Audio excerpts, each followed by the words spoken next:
Ketemu lagi sama aku Amelia Febrianti dalam mata kuliah penulisan berita dan artikel pertemuan ke-8.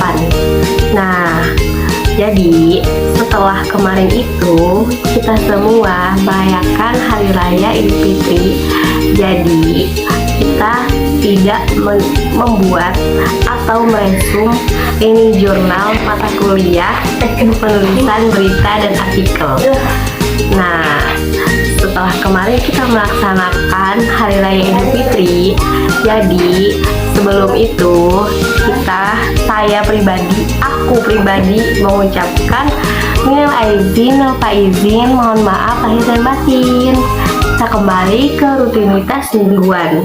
Nah, pada pertemuan reading jurnal ke-8 ini, aku ingin menyampaikan materi yang berjudul Teknik Menulis Opini Picture di Media Massa. Nah, apa aja sih tekniknya?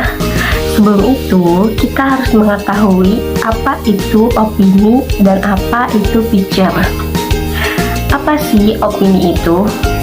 Opini adalah merupakan jenis tulisan yang berisi gagasan, ulasan, atau kritik terhadap persoalan yang berkembang di masyarakat dan ditulis dengan bahasa ilmiah populer. Nah, kita udah mengetahui apa itu opini. Nah, contoh dari opini itu seperti apa? Nah, contoh dari opini itu seperti persoalan di masyarakat, kualitas pendidikan, dan kisah negara korupsi. Nah, setelah kita tahu opini dan contoh dari opini, selanjutnya kita mengetahui apa itu picture. Dan apa sih contoh picture itu? Nah, jadi picture merupakan karangan kreatif yang terutama dirancang untuk memberi informasi sambil menghibur tentang suatu kejadian, situasi, atau aspek kehidupan seseorang. Dalam istilah surat kabar, picture disebut juga berita ringan yang disebut dengan soft news atau kisah di balik berita. Jadi picture itu ada untuk maksudnya berita. Nah, berita tersebut itu dibuat untuk menghibur. Contoh dari picture itu berita di balik musibah bencana. Nah, selanjutnya kita memasuki tentang perbedaan artikel opini dengan artikel picture. Nah, sebenarnya keduanya itu judulnya itu bisa sama dan keduanya itu harus benar-benar fakta.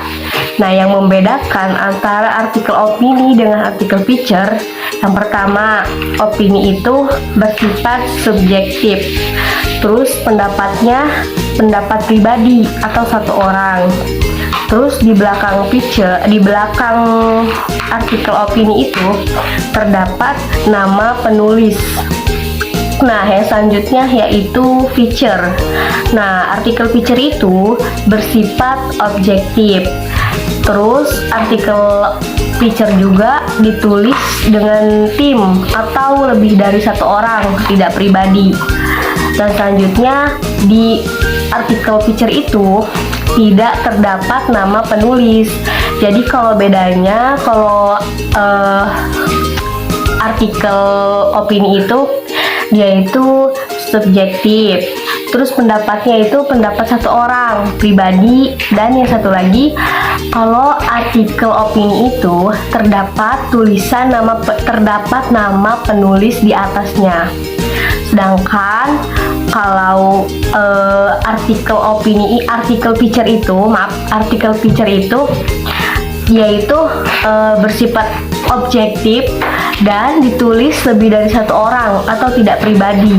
Dan juga yang paling terakhir, artikel picture itu tidak terdapat nama penulis. Nah guys, gitu aja yang aku sampaikan pada reading journal ke-8 ini. Sampai ketemu di reading journal selanjutnya. Dadah!